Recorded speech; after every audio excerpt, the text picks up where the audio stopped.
It's time for another edition of the Daily Racing Form, a weekend preview, and we're going to head on out to Del Mar this weekend for the Pacific Classic and a huge Saturday of racing. Gino Bacola alongside my good friend Scott Shapiro. Scotty, what's great about this time of the year, we're getting into football season. I know you love to play some football games, college and the NFL, and right now Daily Racing Form has a bunch of sportsbook offers. When you check out the sports betting section, there'll be news. You can get reviews on all different sports books. So for the next few months, while you're playing football, college football, this will be a nice resource for you to get some promos, to get some bonuses. Check it out, sports betting section over at DRF.com. But we've got a lot of ground to cover today, my friend. We're going to talk about the Pacific Classic in this first segment, the Grade 1 Pacific Classic. It's going to go as race number 10 on Saturday. It was run in 1991. First one ever won by Best Pal. How about Cigar? He was trying to win a 17th in a row, and it got snapped by Darren Go back in 1996. I think Julie Crone was the first female to win $1 million race when she won one of these in the early 2000s. And Scotty, we've seen horses like California Chrome, Flightline, Pleasantly Perfect, Lava Man, Shared Belief, Beholder, Candy Ride, Free House. Some awesome horses win this race. We have. We also saw Arrogate lose this race after losing to San Diego. That's one of the more memorable ones when I was there. Beholder, of course, one of the more memorable ones as well. But this one shaping up to be absolutely fantastic. We've got an East Coast invader. We've got a 3-year-old taking on older for the first time. And they aren't just your average invaders or horses moving up to take on older. They're some of the top in their division. It feels like a real big three in this race, and one of those big three is Fierceness. He was second in the Breeders' Cup Classic last year, Scott. He was actually favored in the Whitney, and he's looming up in the Whitney at the top of the lane. He opens up like 2 lengths. He looks like he's going to go on and run really well, and then he just flattens out. Pretty disappointing effort from him as the favorite in that race and as one of the top older horses, but they decide to ship out here to Del Mar instead of facing that same group of runners, and he gets the inside draw in a race where he's probably the classiest of the speed. I'd like to see them maybe put the pedal to the metal with him in here. What do you think about Fierceness in this spot? I think they're going to put the pedal to the metal. This is a horse that needs things his way to at least some extent to be at his best. Was disappointing last time. I've never really bought into this one's chances in the biggest of races unless he was on the outside or had things his way. He was on the outside last time, hit a wall, but you could maybe make a case, Gino, that there was a fast pace. He moved early. The race did fall apart to an extent, but still, you would like to see him run better. I think his best chance is to go to the front. They do have that long run into the first turn to sort things out. That will help this horse, but when he gets caught on the inside, he does not love it. Yeah, his best career race actually came in a race that he didn't win. It was when he was second in the Breeders' Cup Classic, going 1.25 miles at Del Mar, and it was in a really fast pace that he was right a part of. I wonder if they just try to replicate those circumstances and just go really fast, and you're going to 1.25 miles at Del Mar. We move to Midnight Mammoth. I've been really impressed with his last couple races, Scott, but he's still going to have to level up once more to compete with the top 3 in here. I could see him in the 4th spot or competing with some of the others, but this doesn't seem like he's quite on the level as these top 3 yet. No, I would think it would be a surprise if any of the top 3 that we'll get to don't win the race. But I think this is a horse that is one of the ones that makes sense to kind of hit the board. Agreed. And take advantage of a less than A effort from one of the top 3. Distance, not an issue. I don't think 1.25 miles are going to be a problem. He proved that in the Gold Cup. And I like that Craig Delassie gave him time off after that monster effort last time, so I'm not as worried about regression. I think he makes a lot of sense here in the underneath spots. Yeah, he's really honest, and as you pointed out, distance won't be an issue for him. Ultimate Gamble will try Stakes Company for the first time. He got put up via DQ most recently. It was in a small field. He just seems like he's going to have to get faster based on the speed figure, Scott. Without question, his last couple of races against 4-horse fields, this is a whole new level of competition. His one recent win, other than the DQ, was in wire-to-wire fashion. I don't think he's fast enough to make the lead. They're trying because he's probably a he is a $1.75 million purchase. I think that's why they're probably trying a spot like this, which is very ambitious. Nisos is 5 for 6. He's only lost 1 time, and in that race that he lost, he finished second, and it was a dead heat second. It was his first start in like 15 months. So he's never really done anything wrong in his career. Scott, we're watching him win the San Diego. This was actually the farthest race he's ever run. So this was a mile and a 16th. Things opened up really nicely for him. He was sitting just behind the lead. He got a good opening and he pushed through. This will definitely be a tougher group than he faced there. But he did face Mindframe and Banishing and Bookham Dano and some good horses earlier in the year sprinting. I wonder if he's a true mile and a quarter horse. I mean, when you have a race like this and you have three that feel like they're top contenders, you can kind of poke holes and you're going to have to figure out which one you want to stack in which way. I could have gone in any way, honestly, with Nisos and Journalism and Fierceness, but I ended up putting Nisos third of the three of them. It's not that I don't like him or respect him, but I do wonder at a mile and a quarter if he is at his best going longer when we haven't seen it yet. We have to see it. That's a great point for a horse that's going to be a short price in here. And I bet you Bob Baffert, he's on the pulse of things. I'm sure he's still at this point of his career. Then he's a little bit surprised, though, that Journalism and Fierceness showed up in this spot where he probably wanted to try to find out about the mile and a quarter over this surface, particularly because it's where the Breeders' Cup Classic will be. If the horse can't get the distance, he'll run him back in the two-turn dirt mile. But, I mean, he is so good. He's done nothing wrong. His loss is one of his best races. That was the best field of the year probably in any race. So, yeah, Nisos is hard to knock, but I'm with you on the distance question marks, which is kind of all that you need to poke holes in someone in this field. Indispensable is moving in the right direction. I liked his win last time out. He's a 4-year-old who's only made 2 starts at 4, so he just feels like he's peaking right now. Paco Lopez is actually going to be riding him. I think he has 5 or 6 mounts on the Saturday card. He'll be around on Saturday at Del Mar. It just feels like Indispensable will still have to continue to step forward, though, to really compete with any of those. He's kind of in that range that you were talking about with Midnight Mammoth for me, where I could see him maybe being a horse that if one of these three didn't fire, he could be a horse that runs third or hits the board. I'm just not sure if he's quite good enough to beat all 3 of those horses. Yeah, similar opinion here. Third off the layoff. Don't hate him. He's run well in all 5 starts over the surface. Should be primed for his best, but this is a big step up, and he has to also prove that 10 furlongs. But Paco, talk about him in one of the other previews. He's on fire of late. Journalism, no knocks on this multiple grade 1 winner. He won the Preakness. He won the Haskell. Now, I will point out his 2 most recent wins, he has had to really work in both of those, and they were both over the same horse, over Gosker in the Preakness and in the Haskell. But once he kind of gets rounded up and going, he builds up some momentum. He gets these big strides late. He's such a cool horse, Scott. They had to make the decision. Did they want to take on Sovereignty again, or do they want to face older horses? They stay at Del Mar because if he runs well here, he won't have to ship anywhere. He can sit right here. He can run in the Breeders' Cup at Del Mar. If they go fast early on, he feels like he's the one that can take advantage. And when you compare him to Nisos and Fierceness, Journalism has been a mile and a quarter twice this year, and he's been a mile and 3/16. He might have a lot more fitness and foundation than his other 2 main rivals. Yeah, I could talk about this horse all day long. I love him. He's so cool. He's danced all the dances for the most part. And now instead of the Travers, he'll take on this tough field. But I trust him the most at a mile and a quarter. I know he's going to come running. We'll see. He's going to have to run down tough horses here, tougher than he ever has. Sovereignty's been ahead of him and run away once, and then he's been behind him and run him down twice, right? We get to lure him in, Scott. He's an 8-year-old, but he was just third in that really small field last time out. I just couldn't really make a case for him. He has to go, though. That's the one thing I'll say. I'd be very surprised with Edwin Gonzalez aboard if he doesn't try for the lead. Maybe he's not good enough. The 8-year-old gelding, though, needs to be forward. I respect Tarantino. He's a 7-year-old who's been in the money in 7 of his last 9, but this is the toughest field he's ever faced. Yeah, this is definitely a horse that has to be at his best to maybe hit the super in here. The outside draw might not be an issue. I think his best races are when he's forward, and I don't think he's fast enough against this group to be just that.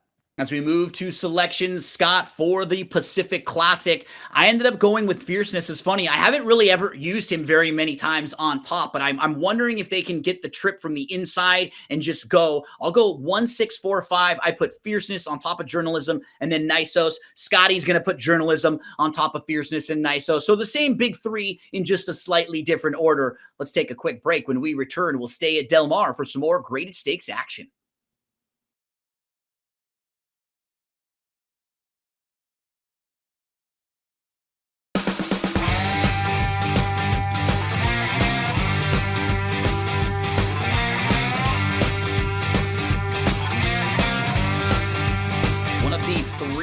Breeders' Cup Win and You're In qualifying races is going to go as race number 11. It's the Del Mar Handicap. Scott, I love as a gambler when they have one of the big races as the final race on the card. It's the closeout race for your pick fours and your pick fives, and you get really good horses and formful horses in there.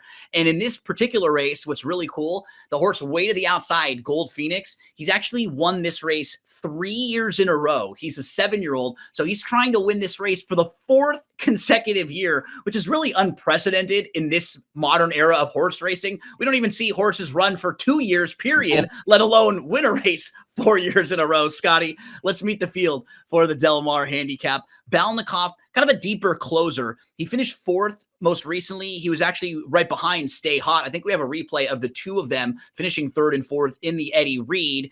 I actually like Stay Hot a little bit more coming out of that because I think he can sit a little closer, and Stay Hot feels like he might be moving in the right direction. I wonder if Balnikov, we might have seen some of his better races. This was one of his more recent okay efforts, finishing 4th here, though.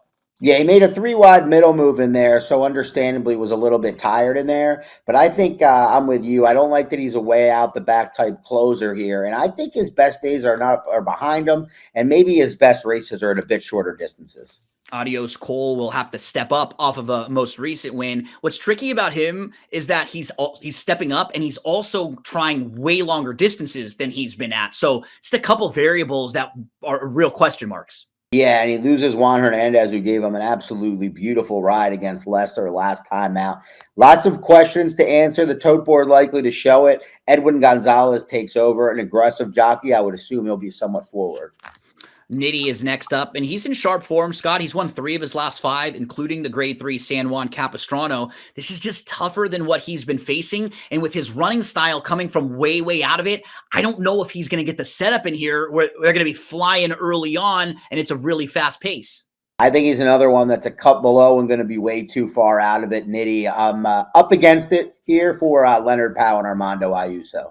Stay Hot is interesting to me. I'm not positive that he really is a 1 3/8 horse. We've never seen him go this far. But when you look at the way this race could shape up, if Final Boss gets the lead, I could see Stay Hot sitting 2nd or 3rd maybe in this race, Scott, getting a really nice trip and maybe getting the jump on those deeper closers like Gold Phoenix. So 3rd start of the form cycle, 3rd start as a 4-year-old. I'm just expecting a really good effort from Stay Hot in here. Yeah, if he can get the distance and then gets the trip, I think that puts him, set for a career best to find out just how good he is. You do notice though that 3 of his first 4 wins, 3 of his 4 wins came in his first 4 starts, I should say. So hasn't necessarily been winning as much of late as he's moved into this class level.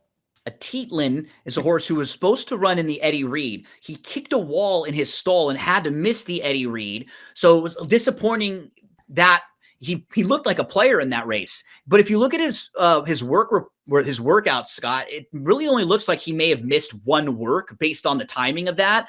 I like him in these longer distances. My only concern is just that it's been a few months now since we've seen him. But look at that race going 1.5 miles in the San Luis Rey. He actually beats Gold Phoenix, and he earns his highest ever buyer speed figure in that race. So I don't think he's overmatched by this group. I'm just a little worried he might be like a race short.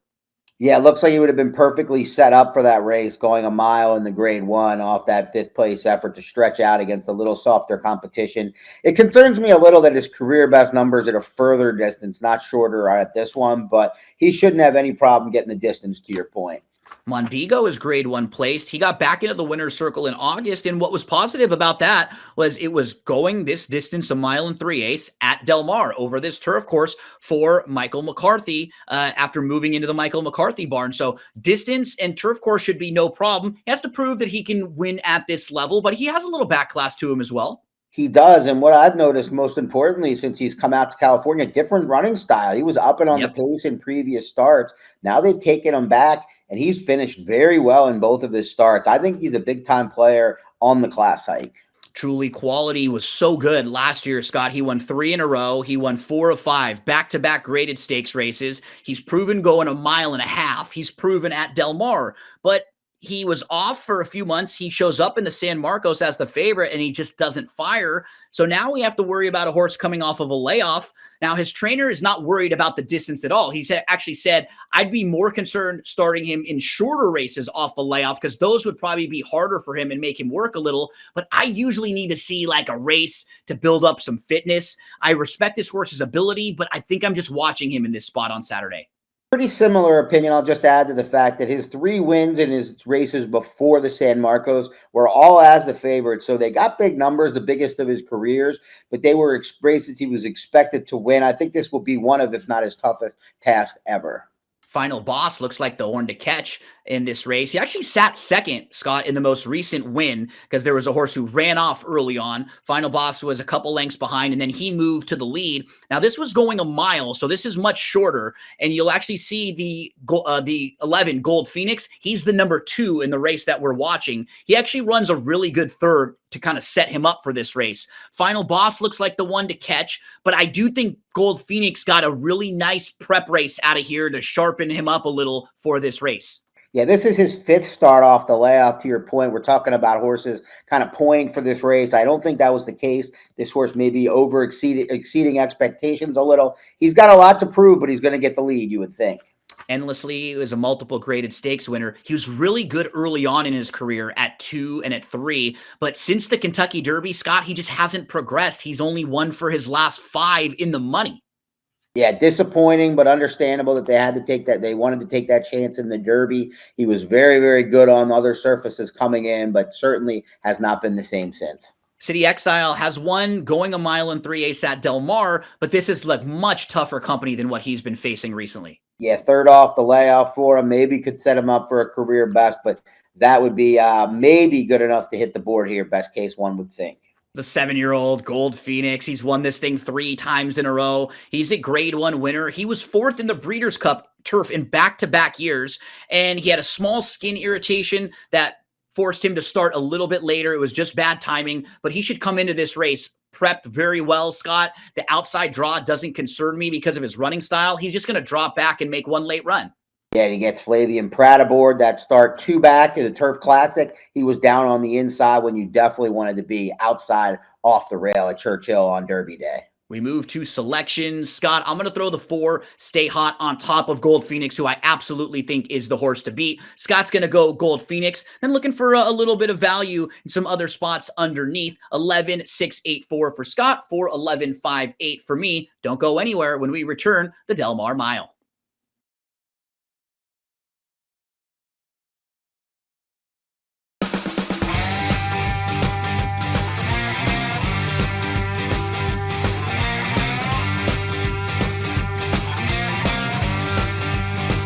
Segment this week, we're going to go back in time a little bit to race number 5. It's the Del Mar Mile, and this one is 1 mile on the turf course, grade 2, $300,000 up for grabs, Scott. As we take a look at the field here, I think we have kind of a top tier of the milers. Formidable Man and King of Gosford have kind of stamped themselves over the last few months as the top horses in this division, but you have other horses like the 8 to the outside, a really interesting wild card who was the Breeders' Cup Dirt Mile winner. Could you make a case for the 1 Nesso's Last Hurrah, who has inside speed, but I think there's other speed in this field? There is. That's the concern here. Had things a lot easier last time out against lesser competition. Is 3rd off the layoff, likes to win races, has run well over this course. We've seen more surprising outcomes than this horse wiring out the field, but I think he's up against it a little bit. I got to give Cabo Spirit a lot of credit, Scott. It seemed like he had tailed off form, and then his last 4 races in a row, all of them in the money, all in graded stakes races. He's shown that he can sit off the pace a little bit, and he's a real fighter. I just think he might be a tad below Formidable Man and King of Gosford, who just seem like they might have him measured in most of these races. But if there's not pace battles in races, this guy always shows up. He's super honest. My biggest concern is that the presence of Nesso's Last Hurrah, the presence of Full Serrano, if they're both in this race, that's going to make life difficult for Cabo Spirit. Yeah, you covered the important points here. Very cool horse, $1.2 million, has pulled off upsets in the past, but they're usually when he has a major pace advantage. We move to Almendares. This horse has actually run some of the faster races in the field. He needs a setup because he wants to come from out of it, Scott. So, as a closer, things need to go quick early on from him. But there are versions of this race where Nesso's Last Hurrah, Cabo Spirit, Full Serrano are all pushing each other. And Almendares gets a pretty nice setup. He's not far behind horses like Formidable Man and King of Gosford in talent. It just comes down to the setup with him. He's not quite as versatile as those horses, right? They seem like they can be placed more in the race early. This guy kind of needs things to kind of set up, and then he'll make his late run. Yeah, he ran well last time with the good setup and dropping into the restricted stakes company. I just wonder if he's good enough, even with the right trip, to outkick this field. But sometimes if you're making the last move, which he might be making, it might be the right one. Formidable Man has just been so good as of late. He's won 2 of his last 3 graded stakes races. He's a multiple grade 1 winner. He's 5 for 5 at Del Mar. He loves this turf course, and he just seems like a horse who can sit close. He can be mid-pack. I think in the Shoemaker Mile, he ends up losing that race to King of Gosford. He was just a little too far back that day. No real knocks on this horse overall. No, he's tough. I think the one thing you could ask is, maybe is he the best at a mile, or does he want a little more distance? Overall, I think he's got brings the best resume and the best form coming into this field. And this is the kind of horse that Umberto Rispoli, who, people have, including myself, have been hard on for his rides at times on journalism. This is the kind of horse I think he fits absolutely perfectly. Suchet was a runner-up on July the 26th at Del Mar. Scott, I thought he was going to win that race. I think the rider and connections may have too. What happened, he's saving all the ground inside, and he moves through, and he gets right to the front. Then there are 2 horses to the outside of him. He had the horse right to his outside measured, but the horse 2 horses outside of him, he may not have seen, and that is the horse who ends up beating him. If they go quick early, this horse will come flying late. He's sneaky, I think, to me at least. Paco Lopez, this is what I was talking about. Love the move to Paco here. He's going to come in and mean business. I think this horse, second off the layoff, second off the plane, not the ship. I think Suchet has got a big shot. Zio Joe comes off a runner-up effort behind Almendares. He's been a little bit unlucky, and you could just see he's not quite as good as some of his rivals in here. I could see a little class drop being something that could put him into the winner's circle. Yeah, he just doesn't stack up well in terms of winning the race when it comes to the top contenders in here. He's been outkicked by them regularly, but third or fourth maybe if the right setup. 7 straight top 3 finishes for King of Gosford. He won the Shoemaker Mile. Now, my only worry with him in this race is it felt like the Shoemaker Mile was the spot for him. That was his second start off the long layoff. It just felt like he was going to step forward there. Now he's had a couple months off. I wonder if they're kind of starting him here, Scott, in hopes to get him to the Breeders' Cup. So I respect him. I think he's right in the mix with the top tier contenders. But if you're just poking holes, he may not have that same recent form right now that he did just a few months ago. That's very fair point. He does get the right jock. He is versatile, which allows Flavian basically to put him in the right spot. And he's won 7 of 17, so he likes to win. Hard to knock, but a good point by you. Full Serrano rounds thing out. He won the Breeders' Cup Dirt Mile last year. He's a real wild card, Scott, because he can fly early in races, and he would at least be part of the early pace in here. Yeah, I wonder if this is a prep to get him started moving forward, thinking Breeders' Cup, maybe second or third off the layoff. But if it is or isn't, you would think he's going to be forward, and he could have a major outcome in the race. His class is obvious. We round things out with selections for the Del Mar Mile. Scotty, I threw Almendares on top. 3, 4, 7, 2 for me. Suchet, Scott's going price fishing in the Del Mar Mile. 5, 7, 4, 3. Whoever you play, however you play them, we wish you the best of luck on Saturday at Del Mar.